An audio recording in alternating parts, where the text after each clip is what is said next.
Hello everyone. UPSC art and culture की series में this is the next class जहां पर हम एमसीक्यूज को डिस्कस करेंगे। टॉपिक बाय टॉपिक हम चल रहे हैं, तो आज का जो हमारा टॉपिक रहने वाला है वो है कॉइन्स। तो आज के जो 10 क्वेश्चंस होंगे वो कॉइन्स को लेकर रहेंगे। पहले भी इसके ऊपर क्वेश्चन जो है आपके प्रीलिम्स एंड मेंस एग्जाम में पूछे जा चुके हैं। So this is brief introduction about me. My name is Prince Luthra, all India rank 577 from UPSC CSC 2014 batch. यहाँ पर जो ऑफकोर्स जो अपनी मार्किंग स्कीम है वो कुछ इस तरीके से रहेगी। तो आप टारगेट जरूर सेट करिएगा अपना, ये देखने के लिए कि at the end of the lecture हम लोग कितना स्कोर कर पाए। जरूरी नहीं है कि आपको टॉपर कैटेगरी में ही आना है। We all start from zero, ठीक है। और इन दिस केस क्योंकि नेगेटिव मार्किंग नहीं है तो हम जीरो से ही स्टार्ट करेंगे। तो ग्रेजुअली यू विल सी, अगर आपने अभी एमसीक्यू सोल्व करना शुरू किया, कि आपका जो स्कोर है वो धीरे धीरे इंक्रीज होता जाएगा, ठीक है। But it is going to take time. Patience के साथ अगर आप एमसीक्यूज को अटेम्प्ट करते हैं, साथ ही साथ जो भी आपने एमसीक्यूज अटेम्प्ट करें उसे रिवाइज करते हैं, तो you will C in the upcoming days your performance will improve, ठीक है। चलिए आर्ट एंड कल्चर में फर्स्ट एमसीक्यू हम देखते हैं। यहाँ पर 10 सेकंड्स का टाइम आपको हर एमसीक्यू के साथ मिलेगा, सो दैट आप यहाँ पर एक टाइम प्रेशर के साथ चीज़ों को सोल्व करें। और मैं ये भी कहूँगा आपको कि जब वैसे भी अदरवाइज भी जब आप तैयारी करें, हर चीज़ के साथ टाइमर जरूर रखिए। अगर आप न्यूज़पेपर पढ़ रहे हैं तो 2 आवर्स का टाइमर जरूर लगाइए। अगर आप मॉक टेस्ट करें तब भी 2 घंटे का टाइमर लगा सकते हैं। मॉक टेस्ट को एनालाइज करें तब भी 2 घंटे का टाइमर लगाइए। कोई पर्टिकुलर चैप्टर पढ़ रहे हैं तो उसके हिसाब से 1 घंटा 1.5 घंटे का टाइमर अपने सामने जरूर रखिएगा, क्योंकि वो एक प्रेशर क्रिएट करता है आपके माइंड के ऊपर, सो दैट आप जल्दी से जल्दी उस चीज को कंप्लीट करें और विद फोकस उस चीज को स्टडी करें। नाउ जो फर्स्ट स्टेटमेंट है वो है यहाँ पे first question, consider the following statement about coins. Coins को लेकर पूछा जा रहा है। Panini Ashtadhyayi cites that in punch-marked coins the metallic pieces were stamped with symbols। Panini की जो बुक है अष्टध्यायी, उसमें लिखा गया था कि जो पंच मार्क्ड कॉइन्स हैं ये मेटालिक पीसेस थे और इसके ऊपर सिंबल्स बने हुए थे। हो सकता है ईच यूनिट वॉज कॉल्ड रत्ती, जिसका वेट कितना था 0.11 ग्राम के आसपास। ये भी हो सकता है punchmarked coins issued by various mahajanapada. Punchmarked coins जो थे वो अलग अलग महाजनपद ने इशू किए थे। आपको बताना है कौन सी स्टेटमेंट करेक्ट है। यहां पर आप टाइम देखिए, टाइम स्टार्ट हो चुका है। विद इन 10 सेकेंड्स आपको कोशिश करनी है इसका आंसर देने की।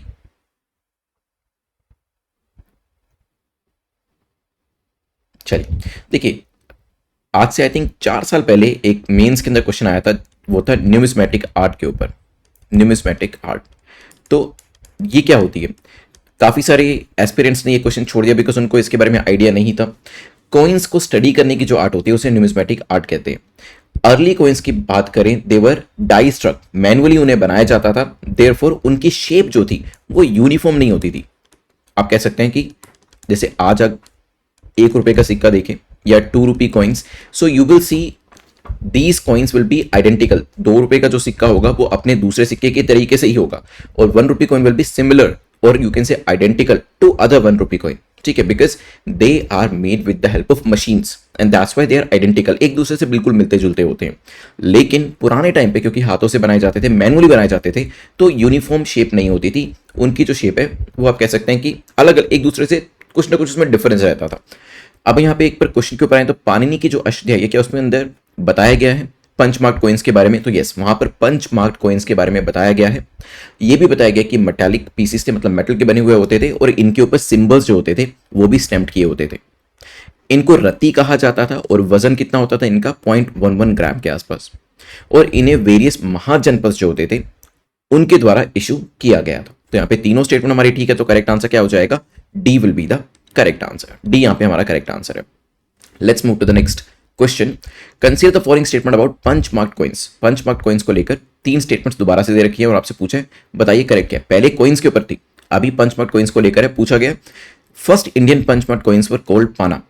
जो पहली बार पंच मार्क्ड कॉइन्स लेकर आए गए थे उन्हें पाना कहा गया था। हो सकता है these coins had regular shape और shapes, standard weight and were made up of silver.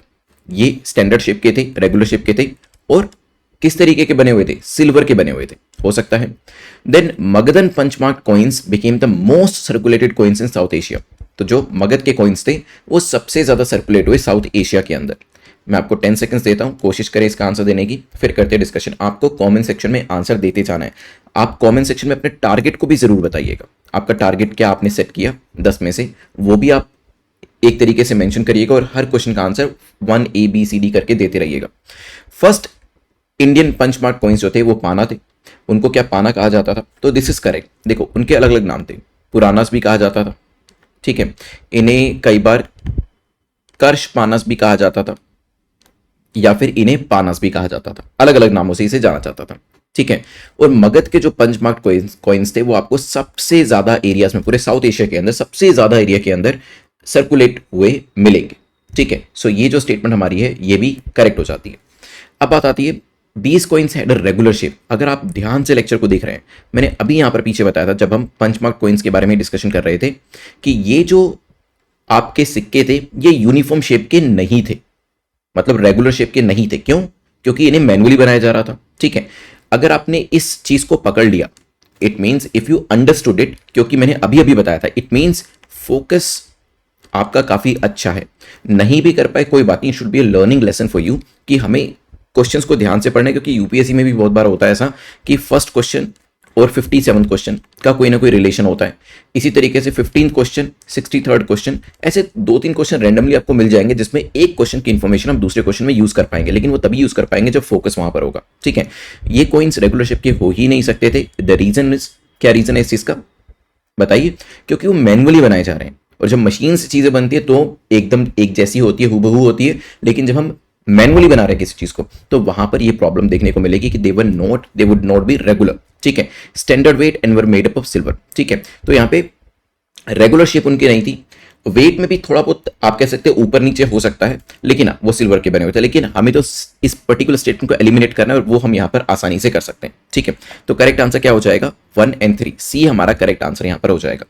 ठीक है ना, इस तरीके के जो कॉइन्स हैं उनका जो आप कह सकते हैं एक्सप्लेनेशन है या डिस्क्रिप्शन है वो आपको मनुस्मृति में भी मिल जाएगा। बुद्धिस्ट की जो जातक स्टोरीज है वहां पर भी इस तरीके के सिक्कों के बारे में बात करी गई है। ठीक है, याद रहेगा दिस मच इंफॉर्मेशन। चलिए यहां से आगे बढ़ते हैं। एक बार ये देख लीजिए, यहाँ पे मगध कॉइन जो है आप देख सकते हैं रेगुलर शेप नहीं, इरेगुलर शेप है ये। ठीक है, यूनिफॉर्मिटी भी आपको ज्यादा नहीं मिलेगी क्योंकि मैनुअली बनाए जा रहे थे। लेकिन आप जब भी इस तरीके की इमेजेस देखें, ये चीज जरूर देखिएगा, इसके ऊपर इमेज बनी हुई है, इमेज लेस नहीं है, ऊपर क्या है? इमेज बनी हुई है। Let's move to next question. Consider the following statements about, basically आपको पेयर दिए गए हैं यहां पर, और पेयर में बताया गया है first is RuPay Rupa silver, शीश रूपा लेड, ताम्र रूपा कॉपर। ना, रूपे रूपा सिल्वर, शीश रूपा लेड, ताम्र रूपा कॉपर। 10 सेकेंड्स में आपको देता हूं, सोचिए कौन सा पेयर यहां पे करेक्टली मैच कर रहा है।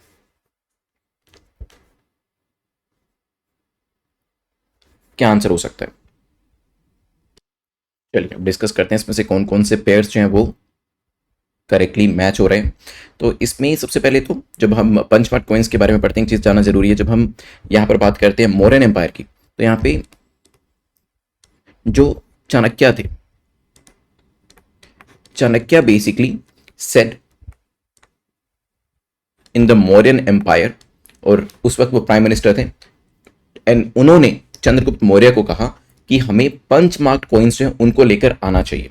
और वहां पर जब ये चीज एक्सप्लेन कर रहे थे, बिकॉज यहां पर पॉलिटिक्स के बारे में और इवन इकोनॉमिक्स के बारे में उनकी जानकारी अच्छी थी, तो यहां पे उन्होंने कहा कि हमें रूपे रूपा लाना चाहिए जो सिल्वर कॉइन था, देन शीश रूपा लेड कॉइन था, एंड ताम्र रूपा कॉपर कॉइन था। और इसके अलावा उन्होंने इस चीज को अर्थशास्त्र के अंदर भी बताया कि इस तरीके के जो कॉइन्स है वो हमें लाने चाहिए। इसके अलावा उन्होंने गोल्ड कॉइन की बात भी करी थी जिसका नाम रखा गया था, वो तो नाम से ही वैसे समझ में आ जाएगा, स्वर्ण रूपा। ठीक है, तो स्वर्ण रूपा, रूपे रूपा, शीश रूपा एंड ताम्र रूपा। तो करेक्ट आंसर यहां पे क्या हो जाएगा? तीनों जो पेयर्स आपके हैं वो करेक्टली मैच कर रहे हैं। ठीक है, मौर्यन अगर हम बात करें तो मौर्यन राज्य के अंदर जो कॉइन्स थे वो कुछ इस तरीके के हुआ करते थे, और इसके ऊपर भी अगर आप देखें तो व्हील्स जो हैं बने हुए हैं और सिंबल्स अलग अलग बने हुए हैं। ठीक है, चलिए let's move to next question. Current affairs का जो 2023 एंड 2024 का जो कोर्स है दैट इज लॉन्च्ड, मीन्स अगर आप नेक्स्ट ईयर प्रीलिम्स के लिए अपियर कर रहे हैं या उससे नेक्स्ट ईयर अपियर कर रहे हैं, this course is going to help you. और इसमें वीकली करंट अफेयर्स जो होते हैं उसे कवर किया जाएगा। 2500 MCQs इसके अंदर रहने वाले हैं। पूरे साल के जो करंट अफेयर्स है वो कवर होंगे, तो आपको बहुत सारा जो दूसरा कंटेंट होता है वो नहीं पढ़ना पड़ेगा, आपका टाइम काफी यहाँ पे सेव हो जाएगा, और वीडियो की फॉर्म में पूरा का पूरा कंटेंट आपको मिल रहा है। और 50 MCQs पर वीडियो रहने वाले हैं। मोर देन 1 ईयर का इसमें कवरेज होगा, मैं ही आपको इस चीज में पढ़ाने वाला हूँ। उससे होगा क्या कि करंट अफेयर्स कि जब आप एक साल के सारे 2500 से ज़्यादा टॉपिक्स कर लेते हैं तो जो कॉन्फिडेंस लेवल आपका होता है एटलीस्ट करंट अफेयर्स को लेकर वो आपका काफ़ी अच्छा हो जाएगा। तो आप इस कोर्स को सब्सक्राइब कर सकते हैं exam.network.com के ऊपर, या फिर नीचे डिस्क्रिप्शन में देखेंगे तो वहां पर भी आपको ये कोर्स मिल जाएगा। Let's move to next topic. Who introduced the fashion of showing the buster head of the ruler on the coins. आपने अगर एनसीईआरटीज पढ़ी है या फिर अदरवाइज आपने आर्ट एंड कल्चर की कोई बुक पढ़ी होगी तो वहां पे देखा होगा कुछ लोग जो कॉइन्स होते हैं उसके ऊपर जो रूलर होते हैं उनके हेड को शो करते हैं। तो ये पूरा फैशन जो था वो किसने शुरू किया था? क्या गुप्तस के टाइम पे शुरू हुआ, इंडो ग्रीस के टाइम पर, मुगल्स के टाइम पर, या इनमें से कोई नहीं कोई और ही ऐसा था जिसने इस ट्रेंड को शुरू किया और उसके बाद काफी सारे जो रूलर्स हुआ करते थे उनके हेड को शो किया जाता था कॉइन्स के ऊपर। क्या लगता है किसने शुरू किया होगा? चलिए, सो ये शुरुआत करी गई थी अप्रोक्सीमेटली 180 बीसी में, ठीक है, और अराउंड 10 एडी तक ये काफी ज्यादा चली और इंडो ग्रीक्स ने इसे शुरू किया था। तो करेक्ट आंसर क्या हो जाएगा? B will be the correct answer. Consider the following statement about coins. Coins को लेकर क्योंकि मेन चैप्टर हमारा मेन थीम जो है वो कॉइन्स है, तो तीसरी स्टेटमेंट कहती है, फिफ्थ क्वेश्चन में 3 स्टेटमेंट्स हैं। Greek gods and goddesses commonly shown on the Indo Greek coins were GS, Hercules, Apollo. तो यहाँ पे जो ग्रीक गॉड्स थे उनके नाम यहाँ पर बताए गए हैं और ये भी कहा गया कि वो सिक्कों के ऊपर, इंडो ग्रीक कॉइन्स के ऊपर उनको शो किया जाता था। The initial series used images of Greek deities but later coins had images of Indian deities as well. तो इसके अंदर ग्रीक डीटीज जो ग्रीक गॉड्स होते थे उनकी इमेज को शो किया जाता था, बाद में इंडियन डीटीज को भी इसमें शो किया जाने लगा, ये भी हो सकता है।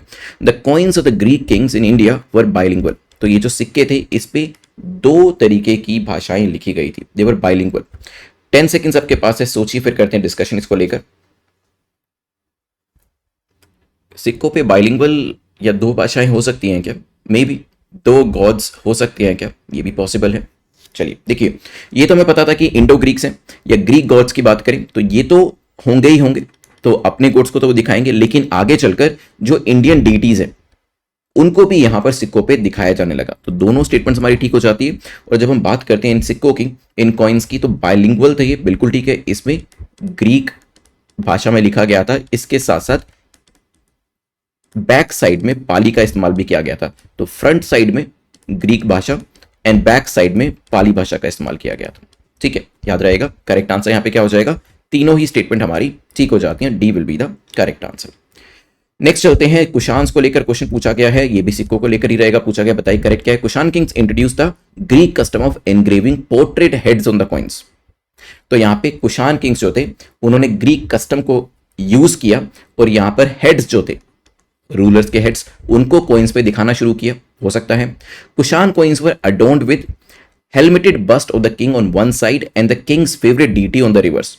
तो कुशान कॉइन्स जो थे उसमें क्या होता था, एक तरफ तो किंग को दिखाया जाता था और दूसरी तरफ वो किसको दिखाते थे?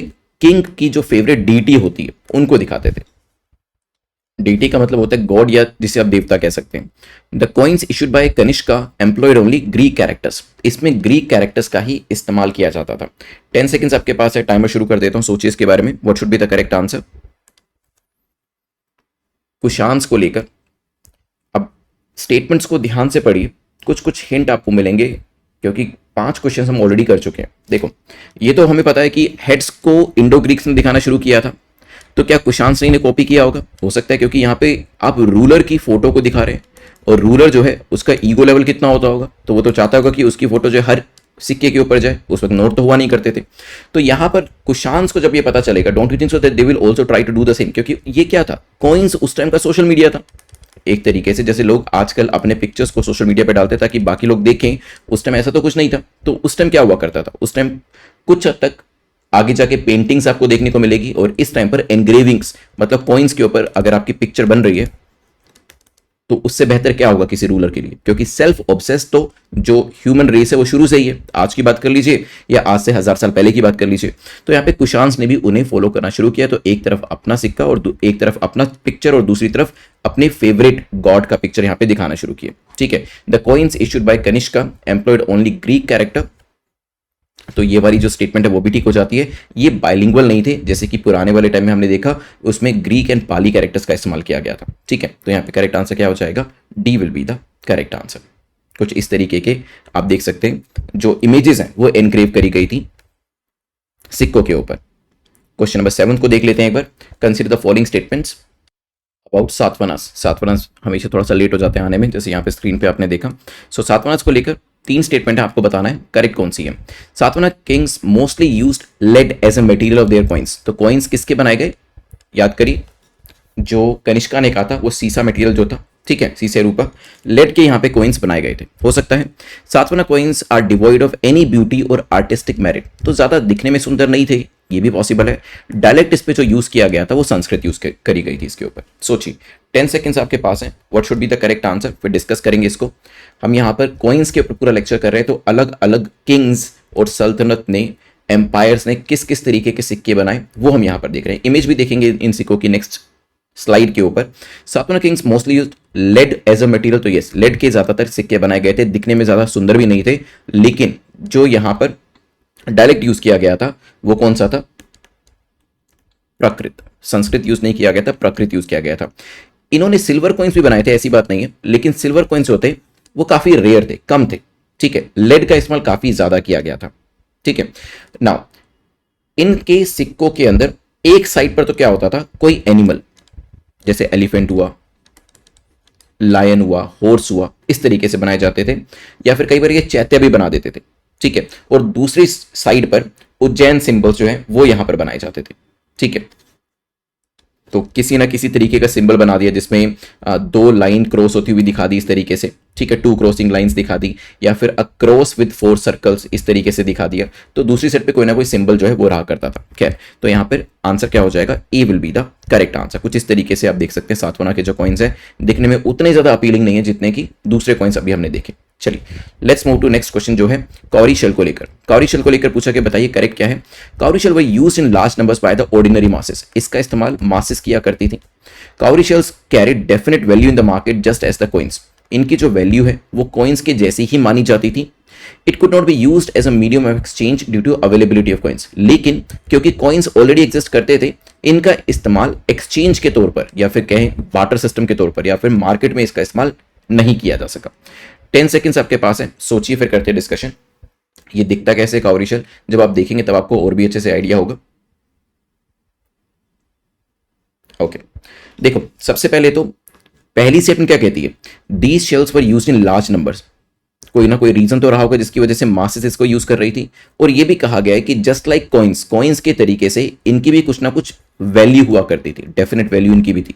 जो इनकी कोई डेफिनेट वैल्यू है, और पुराने टाइम पर जब ज्यादा कुछ करेंसी या सिस्टम नहीं था इस तरीके का, जैसे आज तो online offline so many ways of paying the other person they are available, तो इसका इस्तेमाल भी तो किया जाता रहा होगा। और आंसर में ये भी है, बिल्कुल ठीक है।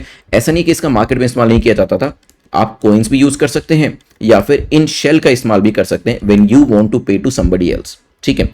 कॉइन्स के अलावा other medium of exchange Indian market के अंदर वो शेल का ही इस्तेमाल किया जाता था, ठीक है। काफी लार्ज नंबर में मासेस के द्वारा इसका इस्तेमाल किया जाता था, ठीक है, याद रहेगा। चलिए, तो यहां पे करेक्ट आंसर क्या हो जाएगा, आंसर विल बी ए। कुछ इस तरीके से कौरी शेल जो है इसे शेल मनी कहा जाता था, ये आप स्क्रीन पे देख सकते हो, ठीक है। क्वेश्चन नंबर 9 को देखते हैं। Question number 9 is talking about, 2 statement देकर बताइए करेक्ट क्या है। The coins of the western satraps have the head of the king on one side, Buddhist chaitya on the other side. तो यहां पर सिक्कों को डिस्क्राइब किया गया है कि एक तरफ क्या होता था, एक तरफ किंग की फोटो है और दूसरी तरफ बुद्धिस्ट चैत्य है। Prakrit language has been generally used being written in many scripts. Prakrit का इस्तेमाल काफी ज्यादा किया गया है यहां पर। 10 सेकंड्स आपके पास है, सोचिए। वेस्टर्न स्ट्रापास जो है इनका जो मेजर डोमिनेटिंग एरिया था वो था waste India, probably that's why the name. मैं यहां पे टाइमर शुरू कर देता हूं। बताइए, ओरिजिनली अगर हम कहें वेस्ट इंडिया के अंदर भी जो मालवा रीजन है, ठीक है, या फिर वो काठियावाड़ रीजन है गुजरात वाला, ठीक है, गुजरात रीजन हुआ, वहां पर ज्यादा इनका आप कह सकते हैं डोमिनेशन था, ठीक है। साका, जो साकास थे, आपने इन्हें मिडिवल हिस्ट्री में पढ़ा होगा, वहां से इनका ओरिजिनेशन होता है। इनके जो कॉइन्स थे उनकी काफी हिस्टोरिकल इंपॉर्टेंस मानी जाती है। यस, एक साइड पे किंग की तस्वीर होती थी, दूसरी तरफ बुद्धिस्ट चैत्य। प्राकृत लैंग्वेज जो है वो भी यहाँ पर सही लिखी गई है, तो करेक्ट आंसर क्या हो जाएगा, सी। कुछ इस तरीके से, तो एक तरफ चैत्य बना रखा है और दूसरी तरफ you can see the image of the king. Last question देखते हैं। Consider the following statement about Guptas. Guptas को लेकर पूछे, बताइए करेक्ट क्या है। Gupta coins were mainly made up of gold, ज्यादातर सोने के सिक्के उन्होंने बनाए। Guptas issued silver and copper coins too, उन्होंने सिल्वर कॉपर कॉइन्स का इस्तेमाल भी किया। Guptas never showed the picture of the kings on the coins, लेकिन इन्होंने कभी भी जो इमेज है अपने किंग की वो सिक्कों के ऊपर शो नहीं करी ना। जल्दी से आंसर करें इसका, क्या करेक्ट आंसर हो सकता है, फिर एक बार डिस्कशन करेंगे। What should be the correct answer, बताइए। चलिए देखो, अगर आप फर्स्ट और सेकंड स्टेटमेंट देखो, यहां पर 2 लिखा है, कहीं ना कहीं ये समझ में आ रहा है कि पहली स्टेटमेंट ठीक होगी तभी तो सेकंड स्टेटमेंट में 2 लिखा है। ऐसी भी चीजें आपको कई बार एग्जाम में मिल जाएंगी जिससे कि सेकंड स्टेटमेंट पहली स्टेटमेंट को कहीं ना कहीं जस्टिफाई कर रही होगी, या फिर सेकंड स्टेटमेंट थर्ड स्टेटमेंट को कहीं ना कहीं हेल्प कर रही होगी, थर्ड स्टेटमेंट फर्स्ट स्टेटमेंट को आंसर करने में हेल्प कर रही होगी। तो Guptas coins were mainly made up of gold, yes, और सिल्वर कॉपर कॉइन्स भी थे। और मैंने आपको बताया कि उस टाइम का सोशल मीडिया क्या था, यही सिक्के ही तो सोशल मीडिया था एक तरीके का, even though it was a one way social media. तो इसके थ्रू जो किंग है वो अपनी पिक्चर्स लोगों तक पहुंचा रहे थे, ठीक है, तो वो पिक्चर्स का इस्तेमाल कर रहे थे, बिल्कुल कर रहे थे। सिल्वर कॉइन्स को इशू किया गया था after Chandragupta the second. There were many types of varieties of Guptas gold coin, एक ही तरीके के सोने के सिक्के नहीं थे, अलग अलग तरीके के थे, जिसमें किंग्स को भी दिखाया गया था और दूसरी इमेजेस जो थी वो भी यहाँ पर दिखाई गई थी। तो ये तीसरी स्टेटमेंट इनकरेक्ट हो जाती है। करेक्ट आंसर क्या हो जाता है, A will be the correct answer. कुछ एग्जाम्पल आप यहाँ पर देख सकते हैं जो गुप्ता के टाइम पर सोने के सिक्के निकाले गए थे। चलिए, so this is the most important part. अगर आपको कोई भी चीज़ आप पढ़ाई कर रहे हैं उसकी रिवीजन नहीं करते हैं तो you will see as per the forgetting curve जो साइकोलॉजी में बताया जाता है 80% मटेरियल आप 48 आवर्स में भूल जाते हैं। So it's best that you revise the same ताकि रिटेंशन आपका बढ़ सके।